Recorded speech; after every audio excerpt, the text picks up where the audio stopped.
Kailangan talaga practice tayo ng practice sa pagsasalita ng Diyos, yan, ng salita ng Diyos, ano? Nakita nyo, susunod niya, yung sinasabi yung salita rito, marami na yung kaharap nyo. Medyo napapractice na tayo. Ano? Minsan kasi yung what, nagiging hot na lang, yan, no? Di ba? So, parang, ano yun, parang yung mga kapampangan, di ba? Ano ang nawawala sa kanila? H. H, ano? Yung hot, nagiging at, ano? So dapat talagang pinapractice natin. Actually, alam niyo mga kapatid na papapractice ang salita ng ano ng para yung fluent ano, yung dyaryo.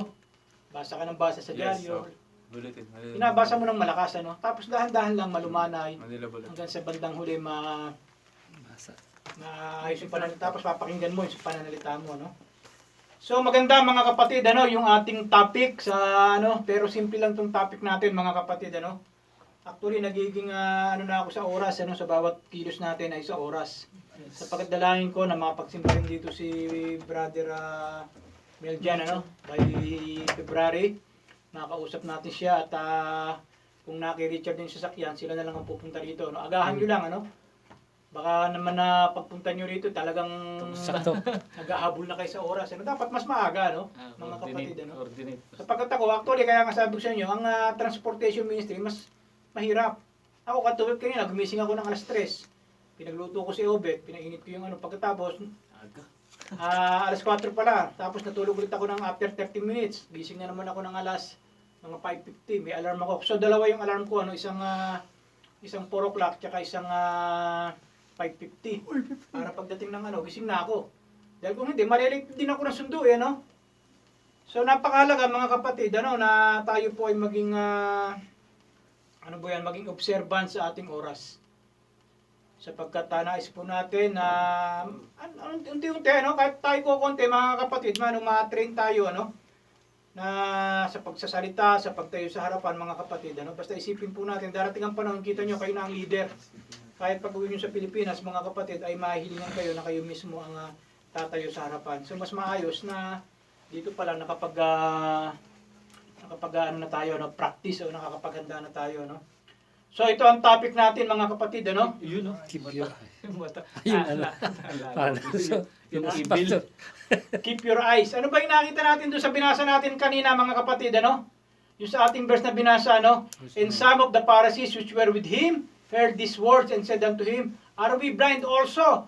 Jesus said unto them, If ye were blind, ye should not have no sin. But now ye say, we see, therefore your sin remain. Ibig sabihin mga kapatid, ano dapat natin tinutukoy dito mga kapatid, ano? Kaya nga sabi diyan, keep your eyes. Kita niyo yung mata nakatitig sa inyo, no? Kita niyo yung ginagawa nating sample, ano? So, yung mata, 'di ba may pinadala ko sa inyo last week? Ano ang nakalagay doon? Yung iba't ibang uri ng ano?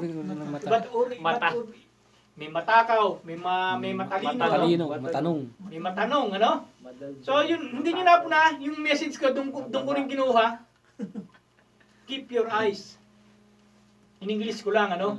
Tignan mo yung mata. So, paano ba natin, ano mga kapatid, ano ang ibig sabihin niyan, mga kapatid, ano? Sapagkat makita po natin si Ephesians chapter 1 verse 18, the eyes of your understanding being enlightened, that ye may know what is the hope of his calling, and what the riches of the glory of his inheritance in the saints. So ano na naman ang binabanggit diyan? Yung eyes, di ba? The eyes of your understanding.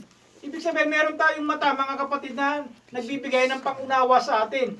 Being enlightened. Pag sinabi nga ang yung mata ay bukas mula sa katotohanan, ibig sabihin, malinaw ang pag-iisip mo, di ba? Yan ay isang metaphor, mga kapatid, ano? Paghahalin tulad. Kaya nga, anong sabi ko diyan? Keep your eyes. Simple lang, ano? Keep your eyes. So, it is yung John chapter 9, mga kapatid, it always relate saan? Sa isang bulag, mga kapatid, blind men. Di ba? Yung, kung babasahin mo, mga kapatid, yung buong chapter 9 na yan, mga kapatid, ano? Ng John, yan po ay nagpapahintulot, mga kapatid, sa bulag. Jesus heals a blind man from birth. Kita niya, mga kapatid, ano? Yung bulag na itong binabanggit dito sa John chapter 9, mga kapatid, ito po'y bulag since birth. Pero yung nakakita, mga kapatid, nung ito po ay binigyan ng himala ng ating Panginoong Jesus, mga kapatid. Ito po ay binanggit dito sa verse 3, mga kapatid. And Jesus passed by, he saw a man blind, which was from his birth. Yes. Kaya ang bulag, mga kapatid, na from birth, mga kapatid, ibig sabihin, pinanganak yung tao, bulag na. Mahirap pagalingin yan, mga kapatid, yung bulag, since birth. Sapagkat wala yung kornea, yung itim. Totally puti yan, wala siyang ano. Pero ito ang ginawang halimbawa ni Kristo, mga kapatid, na pinagaling, ano. And his disciple asked him, saying, Master, who did sin? This man or his parents, that he was born blind? But ano ang sabi ni Kristo sa verse 3? Jesus answered, Neither hath this man sinned nor his parents, but the works of God should be made manifest in him. I must work the works of him that sent me, while it is day, and the night cometh, when no man can work. As long as I am in the world, I am the light of the world. Kaya nga pinakita nito ni Kristo that He is the light of the world. Ano, tumayo po tayong panandalian, mga kapatid. Ano, manalangin po tayo. Salamat, Panginoon, sa umagang ito, Panginoon, sa mensahe, Panginoon, na nais mong dalhin sa bawat isa sa amin. Natunay, Panginoon, na tignan namin, Panginoon, ang aming mga mata, Panginoon, kung saan namin dinadako ang mga bagay nito. Pinupulit, pinasasalamatan ka namin, Panginoon, sa ilang kaluluwa na patuloy na faithful, na naglilingkod sa lugar na ito. Ikaw ang dakilang Diyos ang magbigay sa amin ng tunay na kaalaman, na pagdating ng panahon na muli kaming dumami, Panginoon, ay gamitin mo, Panginoon, mga kaluluwang ito, na patuloy na nagiging tapat, Panginoon, sa iba ng harapan. I-train mo kami, Panginoon, ng naayon sa iba ng nakalooban.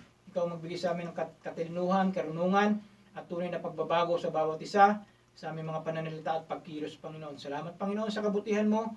Mangusap ka nawa, Panginoon, sa amin sa umagang ito. Sa pangalan ni Jesus, ito'y aking dalangin at patnubay ng banal na Espiritu. Amen. Amen. Makaupo na po tayo, ano? So, mga kapatid, ang nakita po natin sa 18, the eyes of your understanding being enlightened, that ye may know what is the hope of His calling, and what the riches of the glory of His inheritance in the saints. Kaya napakahalagang bagay, mga kapatid, na dapat pala ang ating mga mata ay talagang tunay na gising sa katotohanan. Ano? Hindi lang pala yung puso natin, kundi yung ating, ibig sabihin, meron tayong sinasabing spiritual eyes na ating pong dapat buksan. Ano binabanggit diyan sa Matthew 13:13, ano? Hanggang 15. Therefore, speak I to them in parables, because they seeing, see not, and hearing, they hear not, neither do they understand. Sa verse 15, ang sabi po diyan, for this people heart is waxed gross, and their ears are dull of hearing, and their eyes they have closed, lest at any time they should see with their eyes, and hear with their ears, and should understand with their heart, and should be converted, and I should heal them. Kaya ano ang binabanggit dyan, mga kapatid, ano? Meron pala tayong sinasabing spiritual eyes na dapat natin buksan, mga kapatid. So, ganyan na sinasabi dyan, ano? Kita nyo, di ba, ano sinasabi ng mga tao na pag sila'y tayo nagbabahagi ng salita ng Diyos, sarado na ang aming mga puso, o sarado na kami. Nakakandado na yung aming paniniwala sa aming paniniwala. Dito na kami mamamatay sa aming paniniwala. Kaya ano sinasabi ng ating Panginoong Jesus sa kanyang salita? For this people heart is waxed gross. Ibig sabihin, manhid na. May kalyo na yung kanilang mga puso, ano? And their eyes, they have closed. Isinarado na nila yung kanilang spiritual eyes o yung spiritual understanding. Yun po ang paliwanag yan, mga kapatid, ano? Kahit yung kanilang mga pandinig, ayaw na nilang makinig ng katotohanan. Dahil ang pinaniniwalaan na lang nila, mga kapatid, yung kanilang natutuhan, yung mga narinig nila sa mga sermon ng mga pare, ano? Na which, mga kapatid, hindi ito ang tama. Kaya ano sabi ni Kristo diyan, mga kapatid? With their ears, and should understand with their heart, maunawaan sa pamamagitan ng kanilang puso, and should be converted, and I should heal them. Ibig sabihin, pagalingin ng Panginoon, sapagkat ang tao, mga kapatid, ay mayroon cancer ng kasalanan. Yan ang binabanggit diyan ni Kristo, mga kapatid, ano? Kung uunawaan natin ang salita ng Panginoon, mga kapatid, napakahalagang bagay na dapat po nating maunawaan na yung sinasabi ni Kristo sa kanyang salita, hindi lahat pinaniniwalaan ng tao kasi. Kahit na nila narinig na, kita nyo, mga kapatid, si Kristo gumagawa pa ng himala. Marami pa rin hindi naniwala sa kanya, bumubuhay siya ng patay. Pinako pa rin siya sa krus. Nagpagaling ng bulag, nagpalakad ng pilay. Diba? Marami siyang ginawang himala, mga kapatid. No, yung tubig, ginawa niyang wine. First class na wine siguro yun. Siguro yung wine na yun, napakasarap. Di ba?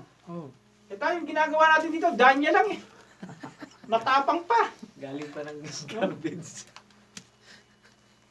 Pero yung mga ginagawa ng ating Panginoon ay napakalaga. So ano dapat natin tingnan dyan mga kapatid, ano, sa sinasabi ng ating Panginoon? Keep your eyes on. Dapat meron tinititigan ng ating mata mga kapatid. Ano dapat natin tignan? Unang-una mga kapatid, keep your eyes on Jesus. Amen. Amen. Diba? So Looking kita unto nyo, ano? Jesus. Galing mo. Diba? Simple lang.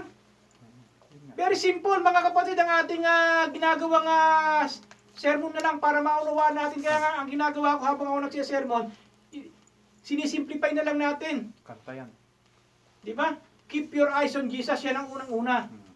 Ano ang sabi dyan mga kapatid sa Hebrews chapter 12 verse 1 and 2? Wherefore, seeing we also are compassed about with so great a cloud of witnesses, let us lay aside every weight and the sin which do easily beset us, and let us run with patience the race that is set before us. Looking. Kita niyo, looking unto Jesus, the author and finishers of our faith, who for the joy that was set before him endured the cross, despising the shame, and is set down at the right hand of the throne of God. So anong makikita natin dyan mga kapatid sa unang salita na yan? That we should keep our eyes on Jesus. Unang-una mga kapatid, Jesus is the leader of our faith. Yes. Di ba? He is the author. Kaya nga anong binanggit yan mga kapatid? He is the author and finisher. Kaya yan ang unang-una, looking unto Jesus, the author and finisher of our faith. Siya ang author ng ating pananampalataya. Kaya dapat lagi tayo sa kanya nakatingin. Para hindi tayo manlupay-pay sa ating pananampalataya. He is the leader of our faith. Anong sabi sa Acts 3:15? And killed the Prince of Life. Sino ang binabanggit diyan, mga kapatid? Si Kristo. Diba? Si Kristo ang binabanggit diyan, and killed the Prince of Life, whom God hath raised from the dead, whereof we are witnesses. So anong binabanggit diyan na si Kristo ang Prince of Life? Sino ang nagsabi niyan? Si Luke. Sapagkat ang may likha ng Luke, ng Acts ay si Luke, si Dr. Luke, mga kapatid. Si Luke po ay isang doktor. Kaya kung mapapanood nyo sa Netflix yung Paul, makikita nyo, ang laging kasama ni Paul ay si Luke. Sapagkat siya ay isang doktor. So, ang sabi niya ni Luke kay Kristo? He is the Prince of Life. Diba? Yan din ang binanggit mga kapatid sa he is wonderful, diba? Prince of Peace. Siya din ang prinsipe ng kapayapaan, prinsipe ng buhay mga kapatid, Yan ang unang-unang binanggit diyan. It signifies the leader. It provides us the first occasion of anything. Ibig sabihin mga kapatid, siya ang kauna-unahan natin leader sa ating pananampalataya. Kahit anong husay mo na leader sa simbahan, hindi pa rin ikaw ang sinasabing yung head shepherd. Kundi ang head shepherd mga kapatid, si Kristo. We are only shepherd. Tayo lang ay pastor, pero meron tayong sinasabing head pastor, ang ating Panginoong Jesus mga kapatid, sapagkat siya ang ating leader. He is the leader of our faith. Ayon po ito sa Hebrews chapter 12 verse 2 na ating pong nabasa. Sa buhay, siya po ang nakikita po natin. He is the Prince of Life. At sa susunod mga kapatid, for our salvation. Si Kristo lang mga kapatid, wala nang iba. Hebrews chapter 2 verse 10, for it became Him, for whom are all things, and by whom are all things, in bringing many sons unto glory, to make the captain of their salvation perfect through suffering. Sino ang sinasabing captain of their salvation? Si Jesus Christ. Kaya kung minsan mga kapatid, ang pag-aaral ng salita ng Diyos, Diyos mga kapatid sa pamamagitan ng Biblia, napakadami po natin dapat pag-aralan. Ayon lamang sa kanyang salita mga kapatid. Kita mo mostly ng ating mga ginagawang mga execution ng sermon dito, mostly may kaakibat na salita ng Diyos. Yes. Hindi pwedeng salita ko ang lagi niyong matatandaan, kundi mismo ang salita ng Diyos. Kaya nga anong binabanggit yan mga kapatid? For our salvation. So we are always keeping our eyes on Jesus because He is our salvation. Amen. Wala nang iba. Kaya sinasabi nila, kaya lahat ng mga relihiyon dito sa mundo mga kapatid, baliwala lahat yan. Pag si Kristo na ay naangat, siya po ay nataas at nakilala na mga kapatid. Kaya nga, ang sumunod natin mga kapatid, if He is our leader of our faith mga kapatid, siya rin ang ating completions of our faith, the finisher. Kaya nga ang una, di ba, author? Sa Colossians, sa Hebrews 12:2, He is the author, and then finisher, yung magtatapos ng ating pananampalataya. Si Kristo ang magtatapos ng ating pananampalataya. He is the perfecter of our faith, mga kapatid, si Jesus Christ. Yan ang binabanggit sa Ephesians 1:10. Siya ang ibig sabihin, siya ang magbibigay ng fullness nito, mga kapatid, that in dispensation of the fullness of times, He might gather together in one all things in Christ, both which are in heaven and which are on earth, even in Him. Kaya nga may rapture eh. Kaya yung rapture na yan, mga kapatid, yung mga nasa heaven at saka yung mga nasa earth, magsasama-sama yan. Pag muling pagbabalik dito ni Kristo, physical. Tayo ang magdidirigma, mga kapatid, tayo ang pipigil doon sa sinasabing mga bulaang propeta.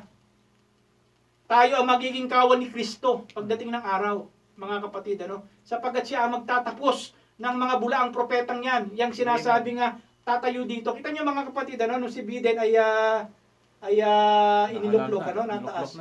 Sino ang kumanta sa kanya? Sila Lady Gaga. Kaya nga. Diba, sabi nila, sila ang mga Illuminati, sila ang New World. Mangyayari lahat yan, mga kapatid. Yan po ay matutupad lahat, mga kapatid, ayon sa sinasabi ng salita ng Diyos, mga kapatid. Lalabas at lalabas talaga yung Antichrist. Hindi lamang po natin alam kung kailan. Pero napakalapit na. Pero bago yan lumabas, mga kapatid, magkakaroon na ng rapture. Kaya yan ang binabanggit dyan, mga kapatid, that in the dispensation of the fullness of times. Ibig sabihin, pag hinug na yung tamang panahon, mga kapatid, He might gather together in one all things in Christ. Ibig sabihin, lahat tayo papunta na kay Kristo. Both which are in heaven, kita nyo in heaven, yung mga nauna na. Yung mga nauna na nga doon, since the Old Testament pa, mga kapatid, andun sina David, yung lahat ng mga propeta na nandun, mga kapatid, makikita natin yan, mukhaan. Ito pala si David, ito pala si Elisha, ito pala si Elijah, ito pala si Moises, mga kapatid, makikita natin lahat yan, mukhaan, mga kapatid. Sino yung elders sa 24, mga kapatid? Sila rin yung mga matataas doon, mga kapatid. Kaya nga tayo, kung titignan natin dito, malayong-malayo tayo sa pananampalataya nila. Kaya sa pananampalataya lang ni Elijah, ni Elisha, mga kapatid. Kita nyo sa Elijah? Ano ba ang ginawa ni Elijah ang himala? Di ba? Yung apoy. Yung apoy galing sa langit, bumababa, papunta doon sa bato na binuhusan niya ng tubig, binuhusan niya ng Yung humingi siya ng ulan. Humingi ng ulan, mga kapatid. Malayong-malayo yung pananampalataya natin sa mga taong to, mga kapatid. Pero tayo, nababasa na lang natin itong mga ganito. Mga ganitong pangyayari para magkaroon tayo ng halimbawa sa buhay natin na nangyari to in the previous times. Kaya nga sabi ng ating Panginoon, that in the dispensation of the fullness of times, He might gather together. Pagsasamahin niya, mga kapatid, yung mga nakay Kristo, both which are in heaven and which are on earth, even in Him. Yan ang mahalaga diyan, mga kapatid, na makikita po natin. Kaya siya ang completion ng ating pananampalataya. Siya ang magtatapos ng ating pananampalataya. He is the perfecter of our faith, mga kapatid, Kaya ang dami na dapat natin gawin, mga kapatid. Akala natin pag tumingin tayo kay Kristo, sapat na yun. Meron pa rin po tayong dapat gawin, mga kapatid, na pagsunod sa ating Panginoon, Jesus. He is the leader of our faith. He is the perfecter of completion of our faith, mga kapatid. At ang panghuli, mga kapatid, si Kristo rin ang tumutulong sa ating temptation. Katulad ako, mga kapatid, napakadaming temptation. Pag nag-iisa ka, napakadaming temptation. Akala kasi natin, pag nag-iisa ka, wala ka ng temptation. Mas marami, mga kapatid, ang temptation. Kaya nga itong ginagawa sa atin na oras ng Panginoon. Kaya nga sabi diyan sa Hebrews chapter 12, verse 1 to 4, mga kapatid. Yung temptation. Wherefore, seeing we also are compassed about with so great cloud of witnesses, let us lay aside every weight, and the sin which do so easily beset us, and let us run with patience the race that is set before us, looking unto Jesus, the author and finisher of our faith, who for the joy that was set before Him, endured the cross, despising the shame, and is set down at the right hand of the throne of God. For consider Him that endured such contradiction of sinners against Himself, lest ye be wearied and faint in your minds. Ye have not yet resisted unto blood, striving against sin. Ibig sabihin, hindi pa lumalabas yung ating dugo para paglabanan natin yung kasalanan. Samantalang si Kristo ay pinako sa krus dahil sa kasalanan. Wala siyang naging kasalanan, mga kapatid, Si Kristo. Hindi siya. Siya lang ang tao, mga kapatid, Diyos na nagkatawang tao na walang kasalanan. Ikaw, napakadami nating kasalanan. Iniisip natin, sinasabi natin, ginagawa natin. Kaya nga kuminsan ang katanungan ko lagi, ang katanungan natin na mayroong isang kanta, why have you chosen me? Bakit tayo pinili ng Diyos? Why have you chosen Diba? me? Bakit tayo pinili ng Diyos? Meron ba siyang nakitang mabuti sa atin? Diba? Tinanggap lang natin. Walang nakitang kabutihan ng ating Diyos sa buhay natin, mga kapatid. Yes. Pero tayo ay pinili ng Diyos. Amen. Before the foundation of the world. Ibig sabihin, hindi pa nilalalang, mga kapatid, ang mundo. Nandun na tayo sa isipan ng Diyos. Yes. Kaya minsan ang katanungan ko, sa nangyayari sa buhay ko, alam pa yan ng Diyos ang nangyayari sa buhay ko? Alam ng Diyos ang nangyayari sa buhay ko. Yes. Sabi ko, Panginoon, ang tagal ko nang walang hanap buhay. Maglilimang buwan na. Lilimban na. Pero alam ng Panginoon yan, mga kapatid. Hindi pa mangyayari to. Inihanda na ng Panginoon yung lugar na to. Meron tayong internet, andito yung anak ko. Hinanda lahat ng Panginoon to, mga kapatid. Pero darating ang perfect time na magkakaroon na naman ako ng trabaho. Amen. Kaya lang merong itinuturo ang Diyos sa buhay ko. Mm. Hindi ko pa pwedeng pilitin o hilahin yung gugustuhan ng Diyos. Kundi ano ang gagawin ko? Matuto kong maghintay. Be patient. Yes. Amen. Di ba ang hirap? Hindi madali, mga kapatid. Sabi ko, yung isa kong pinapanalangin, yung mga pinalangin ko, nagkaroon na ng trabaho eh. Si Henry, si Faustino, si Don, nagkaroon, pero nag-resign din. Oh. Pero ako mismo nananalangin, Panginoon, kailan ba ako tutugunin? Ano sabi sa akin ni Aris? Ano ka pa, on hold. Naka-hold ka. Special ko Oh. yung bibigay ko sa'yo. Pero ano Yes, magagawa ko? amen. Meron ba akong magagawa sa Diyos? Kundi maghintay sa Panginoon, Amen. sa kanyang pagtugon. Kaya nga, in times of temptation, mga kapatid, Stay. I should always look on Jesus. Looking Yes, unto Jesus. Baka ikaw manager. Wala na akong magiging magagawa pa, kundi ang pagsunod sa Kanya, mga kapatid, Yung manghingi ka ng awa, pray for God's mercy. Panginoon, mahabag ka na sa akin. Marami rin nangangailangan. Oh. Si Meren, hindi niya pa maituloy yung kanyang project sa Pilipinas dahil pag ginalaw niya yung pera, maubos na sila ng bala. Wala akong hanap buhay. Di ba maraming dapat i-consider? Lalong-lalo na sa kapanahunan po natin ngayon, Kaya kung nag-iisip tayo na mag-exit, wag na muna ngayon.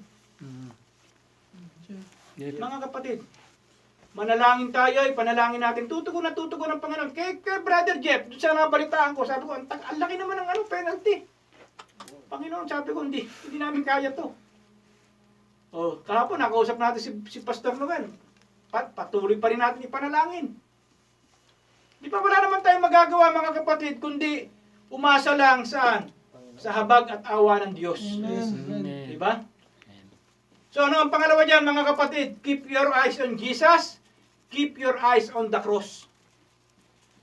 Ito, mga kapatid, ito na talaga yung pinaka-major na dapat natin tignan ng ating mga mata. Keep your eyes on Jesus. Keep your eyes on the cross. Yung cross lang ni Kristo, mga kapatid. Bakit? He is only the hope of our salvation. Amen. He is only our hope, mga kapatid, sa ating salvation. Looking unto Jesus, the author and finishers of our faith, who for the joy that was set before Him, endured the cross. Kaya nakita nyo, ano sinabi dyan? Jesus Christ endured the cross. Pag ikaw, mga kapatid, maranasan nyo siguro, kayo nga, matusok lang ng karayo, masakit Yung ikaw pa, tusukan dito ng pako. Ipapako ka, pati yung talampakan mo. Isipin niya, mga kapatid, kung gaano kasakit yun. Pagkatapos, lalagyan ka pa ng tinik sa ulo mo, hindi ka makakaliwa, hindi ka makakanan, hindi ka makaganon. May tinik ka sa Alam niyo kung gaano kalaking tinik yan, pag nakita niyo yung puno dun sa tayo, naniniwala ako na talaga yung tinik niyang malalaki. Ganyan kalalaki, meron talagang puno dun sa tayo, mga kapatid. Nagdala ko ng sample niyan, dinala ko ng Pilipinas. Nakakita ko. Ganyan kalalaki yung tinik, mga kapatid. Buong puno, makita mo pa rin tinik lang. Wala siyang dahon, kundi tinik lang mga kapatid na panay puno na panay sanga. Sabi ko siguro ito ang pinakuhanan ng crown of thorns ng ating Panginoong Jesus mga kapatid. May iikot mo siya sa ganon, sa pamamagitan. Pag inilagay sa ulo mo yan, talagang ang tutulis ng tinik mga kapatid. Ganyan kalalaki. Katabi yun ng substation na ginagawa ko. Tinik ng suka. Kaya ang ginawa ko, pinutol ko yung ano eh. Hindi ka rin makaakyat mga kapatid. Ultimo yung mga pinaka-branch niya, pinaka-main, may mga tinik. Sabi ko, grabing puno ito. Sabi ko, ano kayong puno ito, ano? Thorn tree. Na pinukuha na. Kumbaga sa ano, thorn tree. Oh, Oh. Thorn. Talagang ano, tinik. thorn tree. So ano ang sabi dyan mga kapatid? Jesus Christ endured the cross, despising the shame. And He sat down at the right hand of the throne of God. Kaya tatlo kagad yan, no? Kaya nga dito sa verse na yan, makakagawa ka na ng napakaraming sermon. Kaya ang salita ng Diyos mga kapatid, iba-iba. Kahit ako mag-sermon ng Hebrews chapter 12 verse 2, iba rin yung interpretation sa ibang tao. Hindi ganun kadali. Kaya nga yung for God so loved the world, ginawa ko ng, ano yan, ng outline. Lahat-lahat, isa-isa, for God. Pag inisa-isa mo, napakadami palang, Oh, dami. isa-isahin mo pala, meron palang ibig sabihin. Oh, Mga kapatid, Sabi yun. nakakagawa ka ng sermon outline. Ganun karaming outline. Jesus wept. Dami. Pawis yun. So ano nangyari dyan mga kapatid, ano? That Jesus Christ is only our hope of salvation. Yan ang unang-una. Kaya kailangan tumingin tayo sa krus, sapagkat yung krus lang mga kapatid, ang tanging kaligtasan ng tao. Looking on the cross. Wala nang iba mga kapatid, hindi ka pwedeng tumingin kahit kaninong tao. Kaya lahat ng nagsasabi mga kapatid na yung haba-haba man ng prosesyon sa simbahan din ng tuloy, hindi ganyan ang pagpunta sa langit. Na maraming direksyon sa dadaan, ang punta nyo langit, hindi yan mga kapatid, kundi kay Kristo lamang. Anong sabi diyan? Colossians chapter 1 verse 20, and having made peace through the blood of His cross. Kita niya, through the blood of His cross. By Him, to reconcile all things unto Himself. By Him, I say, whether they be things in earth or things in heaven. Ibig sabihin, walang ibang dapat daanan ng tao, kundi sa krus lamang ni Kristo. Sa kapanahunan po natin, only by grace. Napakahalaga mga kapatid, na maunawa natin yung verse na yan. And having made peace, magkakaroon ka lang ng kapayapaan sa pamamagitan ng dugo ni Kristo by His cross. Di ba? Kaya bakit mga kapatid, bakit natin dapat ituro yan? Kaya ano sumunod na salita dyan? By Him to reconcile all things. Mare-reconcile lahat ng bagay mga kapatid sa pamamagitan lamang ng dugo ni Kristo. By Him, I say, whether they be things in earth or things in heaven. Kaya nga yung mga, kahit yung mga nasa langit na ngayon, mga kapatid, lahat po yan, pagdating ng panahon, mga kapatid, lahat po yan, they will bow down to Jesus Christ, our Lord. Kaya nga, in things in heaven and things on earth, mga kapatid, shall bow down before Jesus Christ. Kaya lang yung iba, ginawa na si Kristo na lang, wala na yung Ama, wala na yung Anak, wala na yung Banal na Espiritu, nagkaroon na ng oneness. Oh. Wala na raw yung Diyos Ama, wala na yung Diyos sa Espiritu Santo, kundi si Kristo lamang. Yun ang oneness. Nagkaroon na sila ng sin of omission, ang sabi po diyan mga kapatid. Ano ang sabi diyan sa 1 Peter 2:24? Who His own self bear our sins. Kaya nakita nyo yung ating mga kasalanan, dinala niya sa kanyang katawan sa pamamagitan of the body on the tree, that we being dead to sin should live unto righteousness, by whose stripes ye were healed. Kaya nga doon sa mga stripe ni Kristo sa kanyang katawan, tayo'y gumaling. Amen. Kaya yan ang minsan ginagawang halimbawa mga kapatid, sa pamamagitan ng dugo mo sa katawan mga kapatid, nagkaroon tayo ng kagalingan mula sa makasalanan tao hanggang tayo po'y pinagbanal ng ating Panginoong Hesus sa pamamagitan ng kanyang dugo. Kaya nga sabi diyan, without the shedding of the blood, there is no remission of sins. Kaya nga mga kapatid, napakahalaga talaga ng dugo sapagkat ang dugo ay buhay. Kaya lang yung iba, naging ultimo sa pagkain ng dugo, hindi nila ginagawa. Ako mga kapatid, ganun din. Pag alam ko may ma-offend, sa dinugo ang kakainin ko, hindi ko gagawin. Pero pag nag-iisa lang ako, pasasalamatan ko sa Diyos at kakainin ko. Amen, yes. Diba? Yun ang sabi ng Panginoon, walang masamang pumapasok, kundi ang masama, yung lumalabas. Pero kung may mga offense sa pagkain mo, huwag mong gawin. Yan ang sinasabi ng Biblia. Pero yung iba, ginagawa nilang talagang literal. Sapagkat ang dugo, mga kapatid, ay buhay. Walang taong nilalang o walang hayop, mga kapatid, na walang dugo. Mostly, may dugo. Kahit siguro lang ka, may dugo eh. Meron, konti. Hindi lang natin nakikita. Pero sa microscope, makikita natin yan, may dugo rin sila. Langaw. May buhay. Kahit nga yung langaw, meron eh. Oh, di ba may liquid pag pinatay mo? Oo, Opo. pag napisa. O pag napisa. Pati yung langgam din meron. Meron. Kaya yan ang pagkakaiba, mga kapatid, doon sa ginawa ni Abel tsaka ni ni Cain. Yung ginawa kasi ni Cain, mga gulay. Gulay. Walang dugo ron. Yung offer niya. Hindi pwedeng mga gulay sapagkat ang laging hinahanap ng Diyos, yung dugo. Ano ang ginawa ni Abel? Yung kanyang tupa na first class, mga kapatid, walang bahid, yun ang kanyang pinatay at inoffer sa Panginoon. Noise pa. Kaya nga napakadaming palabas eh, na tungkol sa dugo, di ba? May mga nag-o-offer ng dugo, pinupugutan ng ulo, yung dugo sinasala. Di ba napakadaming palabas niyan? Nagbahay ako. Pinatay. Kaya napakahalaga ng dugo. Di ba tayo, pag tayo nagpapabahay, puputulan natin ng dugo yung manok, bubuhos natin sa ano. Yan ang symbolic ng dugo, mga kapatid. Mga poste. Ang dugo ay buhay. Life. Kaya hanggang ngayon, inaano ng mga tao, di ba? Yes. Ginagawa pong halimbawa, na pag ikaw ay naghahain ng dugo, pinaduguan mo, parang merong blessing ng Panginoon. Ipay. Paniniwala pa rin ng tao yan. Hanggang ngayon.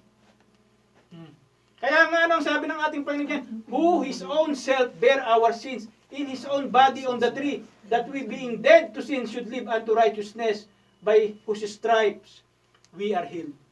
Kaya nga sa pamamagitan ng stripe ng ating Panginoong Hesus, gumaling tayo mula sa ating mga kasalanan. Kaya He's only our hope of our salvation. Siya lang ang ating pag-asa ng ating kaligtasan, mga kapatid. Kaya napakalinaw. Keep your eyes on Jesus. Keep your eyes on the cross. Pangalawa. Very simple, mga kapatid. So ano ang nagiging motibo natin, mga kapatid? So ano ang motive natin pag tayo nakatingin sa cross, mga kapatid? As our motive for service and sacrifice when we are looking to the cross. Kaya nga, di ba meron kantang Hide Me Behind the Cross? Yes. Hindi nyo napakinggan yung kanta na yun? Hide me behind the cross. Kinanta mo ni Sister. Di ba? Yung napakingantang kanta. Itago tayo ng ating Panginoon sa kanyang krus. Anong sabi diyan sa Philippians chapter 2 verse 7 and 8? But made himself of no reputation and took upon him the form of a servant and was made in the likeness of men. Verse 8, and being found in passion as a man, he humbled himself and became obedient unto death, even the death of the cross. Kaya kita niyo mga Muslim, hindi sila niniwala si Kristo ay pinako sa krus. Mismong napakalinaw sa salita ng Diyos. Death of the cross is Jesus Christ. Amen. Yes. Kaya pag sinasabi nila, si Kristo hindi naman Judas, yun ang paniniwalaan nila hanggang ngayon. Bakit nila sinasabing ganyan? Sapagkat ang kamatayan lamang ni Kristo, mga kapatid, ang magliligtas sa atin. Yes. Yung kamatayan sa krus na nagdala ng kaligtasan sa buong sanlibutan, mga kapatid. Kaya nga sabi ng ating Panginoon, for God so loved the world, He gave His only begotten Son, that He gave His only begotten Son, that whosoever believeth in Him should not perish but have everlasting life. So ano ang ating motibo sa ating serbisyo at sa sakripisyo? Sa pamamagitan din ni Kristo. Sapagkat mismo si Kristo ay namatay sa krus ng Kalbaryo sa ikapagpapatawad ng ating mga kasalanan. Kaya nga kita nyo, mga kapatid, He became a servant and was made a likeness of men. Eh ngayon, yung mga tao, very, matataas masyado ang tao, mga kapatid, Kaya nga, symbolization ng cross, mga kapatid, Ang cross kasi, mga kapatid, andyan ang humiliation, andyan din ang triumph, mga kapatid, Andyan din ang defeat and victory, injustice at justice ng tao. Kaya yung cross na yun, napakahalagang bagay sa atin, mga kapatid. Kita nung araw, mga kapatid, ayaw dito nila makita yung cross. Di ba ayaw nila rito ng cross? Ayaw nila. Hanggang ngayon, ayaw nila na may cross dito. Takot sila sa cross. Bakit? Sapagkat pag cross, ibig sabihin, symbolic na talunan. Ipinako sa cross, namatay. Ayaw nila ng Diyos na namamatay. Pero sa atin, mga kapatid, ayon sa salita ng Diyos, He became flesh. hanggang sa mamatay siya, mga kapatid, sapagkat kung hindi siya magkakatawan tao, mga kapatid, hindi tayo magkakaroon ng kaligtasan. Kaya nga ano ang ating pinaka team of the year? Mighty to save. For I am not ashamed of the gospel of Christ. For it is the power. Diba? Ito ang kapangyarihan ng Diyos. Oh. Unto salvation. Unto salvation, mga kapatid, ano? So ano ang dapat natin ginagawa dyan? We should preach the gospel. We should preach the cross of Jesus Christ. Because this is a saving gospel. For the preaching of the cross. O, di ba? For the preaching of the cross Is now perish to the man. is to them foolishness. Kaya nga ito'y kalokohan sa iba eh. Yes. Sa iba, kalokohan na tayo nagpipreach ng krus. Pero hindi nila alam, mga kapatid, na yung krus pala na yan, kung walang kamatayan sa krus si Kristo, walang kaligtasan. Amen. Mga kapatid, kaya akala ni Kristo ng ating Panginoon Jesus ay namatay. Si Satanas, akala niya, talunan na si Kristo. Namatay na, pinako na sa krus. Mulang nabuhay. Oh. Muling nabuhay. Sapagkat yan ang binanggit sa Genesis chapter 3 verse 15, mga kapatid, ano? Na sa kamatayan ni Kristo, mga kapatid, yan ang dudurog sa ulo ni Satanas. Mga kapatid, akala ni Satanas na naging talunan si Kristo. So anong nakita ng susunod, mga kapatid, ano? Kaya tatlo nga lang to, ano? Keep your eyes on Jesus, keep your eyes on the cross, and keep your eyes on heaven. Amen. Wala nang iba. Yes. Tatlo lang ang lagi mong titignan ng iyong mga mata, mga kapatid, ano? Eh, doon sa ginawa nating halimbawa, yung pinakita sa inyo, merong matalina, merong iba't ibang klase ng mga mata ng tao yun, mga kapatid. Pero ang binabanggit kong mata rito, mga kapatid, mata natin, spiritual eyes natin po, mga kapatid. Amen. Keep your eyes on Jesus, keep your eyes on the cross, and keep your eyes on heaven. Oh. Amen. Anong unang-una dyan, mga kapatid? Unang-una, kailangan pag heaven, ano ang tingin natin sa kalangitan? It is always with purity. Yes. Di ba? Pure. Malinis. Eh kung ang heaven, alam po natin, marami rin kasalanan, huwag na tayo pumunta ron.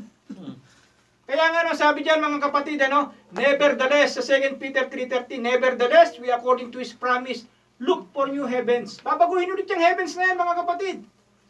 And a new earth wherein dwelleth righteousness. Sapagkat yung heaven na yan na ating pong tinatamasa ngayon, mga kapatid, aayusin ulit ng Diyos yan. Hindi natin alam kung ano nangyari sa heaven, mga kapatid. Pero God will make the heaven pure, mga kapatid, ano? Kaya ang sabi dito sa heaven, mga keep your eyes on heaven's purity, and there shall in no wise enter into it any that defiled, neither whatsoever worketh abomination or maketh a lie, but they which are written in the Lamb's Book of Life. Kaya nga yung mga pangalan natin, mayroong Lamb Book of Life. Di ba piniliwanag natin yan, mga kapatid? Iba't ibang uri ng aklat. Kaya kita nyo dito, Lamb's Book of Life. Sapagkat yung lamb na yan, mga kapatid, tinubos lahat ng dugo ni Kristo. Amen. Yung nakasulat dyan sa Book of Life. Kaya kita nyo, Book of Life lang. Iisa Single tense. Single lang, single. Hindi books, kundi Book of Life.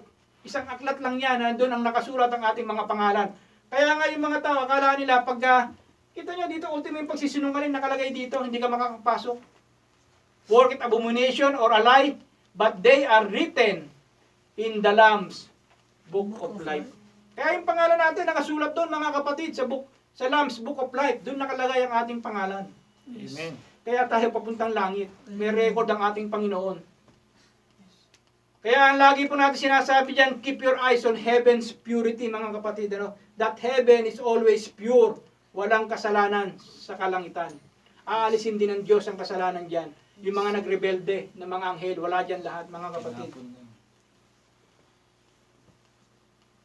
Kaya anong lagi po sinasabi ng Diyos sa kanyang salita? Be ye holy, for I am the Lord is holy. Dito pa lang, sinisikap na ng Diyos na magpakabanal tayo sa pamamagitan ni Kristo. Yes. Kaya ang lingkod ng Diyos, mga kapatid, hindi na nanatili sa kasalanan. Hindi ka maaaring manatili sa kasalanan. At pagkatapos patuloy ka pa rin nagsisimba, hindi mo pwedeng pagsamahin ng kasalanan at ang kabanalan, Yes. mga kapatid, ano? Kukunbig ka. You will be convicted. Kita niyo si Don, nakukonvict after 30 years. Convicted siya. Na yung nangyari sa kanya, talagang adultery. For 30 years, nagkaroon sila ng isang anak. Wow. Ano sabi niya? Pastor, gusto ko nang linisin ang buhay ko. Dapat linisin mo ang buhay mo sa pagharap mo sa Diyos. Oh. Hindi natin alam kung kailan ka tatawagin ng Diyos. Oo. Kita nyo na, lagi siya nagkukumbik. Keep your Tulala eyes siya on palagi. heaven. Ha? Tulala siya palagi. Tulala, di ba? Hindi nyo napupuna. Nung nag-ano tayo, para lagi siyang malalim ang iniisip niya. Hindi natin alam, baka nagpapahiwatig na yung Diyos, nakukunin na yung buhay niya. Di ba? Ano sabi ko sa kanya? Kung ikaw talaga ay anak ng Diyos, magagala ka. Sapagkat makikita mo ng ating Panginoon. Pero kung hindi, ngayon pa lang, linisin mo na yung buhay mo. At tanda, 65 na siya ngayong February. Keep your eyes in heaven. Hindi natin alam, mga kapatid, ano? So, yan ang sumunod, keep your eyes on heaven. At ang sumunod, keep your eyes on heavenly reward. May reward, mga kapatid, ano? Revelations 3:21, to him that overcometh, will I grant to sit with me in my throne, even as I also overcame, and I am set down with my fathers in his throne. Kaya tayo, mga anak ng Diyos, mga kapatid, darating ang araw, meron tayong reward. Oh, hindi man ako magsiguro magka-reward dito, at least sa langit, meron na tayong reward. Amen. Glory. Mananatili tayo doon, mga kapatid, ano? Maging faithful lang tayo, mga kapatid, ano? Maging faithful tayo. Yan ang binabanggit sa Colossians chapter 3 verse 4. When Christ, who is our life, shall appear, then shall we also appear with Him in glory. Kaya malinaw ang salita ng Diyos, mga kapatid, kung ating lang titingnan yung kanyang mga pangako. Actually, ang pangako ng Diyos sa kanyang salita, napakadami. More than 8,000. Pero tayo, hindi tayo makapagbigkas man lang ng 15 promises ng Diyos. Oh. Ito, isang pangako niya to. Na pag si Kristo ay nag-appear, mga kapatid, we shall appear also with Him in glory. Amen. Kaya yung mga tao dyan nag-aalipusta sa atin, bayaan mo lang sila. Darating ang araw, mga kapatid, God will be the rightful judge sa ating buhay, mga kapatid. Ano? When Christ, who is our life, shall appear, then shall ye also appear with Him in glory. Napakalinaw sa Colossians chapter 3, verse 4. So we will glory with Him, mga kapatid. Ano? So ano ang sabi diyan sa panghuli natin mga salita? The eyes of the saved must be focused on Jesus, on the cross, on heaven, in order to endure this life, mga kapatid. Ano? Para paano natin may endure ang hirap ng buhay sa ating kapanahon ngayon, mga kapatid, we should always look on Jesus, Yes. on the cross, and in heaven. Kaya nga, tatlo lang ang nilagay natin diyan. Huwag na tayo maglagay ng marami pa. The finisher in our faith. Ano? Tatlo lang ang ating ilagay diyan, mga kapatid, ano? Kaya yan ang lagi natin tandaan, Hebrews chapter 12 verse 1 and 2. Wherefore, seeing we also are compassed about with so great a cloud of witnesses, let us lay aside every weight and the sin which does so easily beset us, and let us run with patience the race that is set before us, looking unto Jesus, the author and finishers of our faith, who for the joy that was set before Him endured the cross, despising the shame, and is set down at the right hand of the throne of God. Ano? Napakaganda, mga kapatid. Kaya nga, paano ba tayo titingin sa ating buhay? What are you looking at in your life? Paano mo ba tinitignan ang buhay mo, mga kapatid? Sa kapanahonan po natin ngayon, ano? Nawa yung ating mensahe ngayon, mga kapatid, na simple, ngunit alalahanin po natin na napakahalaga to para sa ating mga spiritual na buhay. That the eyes of the saved, o tayong mga ligtas, mga kapatid, we should focus on Jesus, on the cross, and on heaven, in order to endure this life, mga kapatid. Ano? Tatlo lang ang ating tignan sa buhay po natin. Ano? Amen. Jesus, the cross, and heaven. It's very simple. Tumayo po tayong lahat, mga kapatid.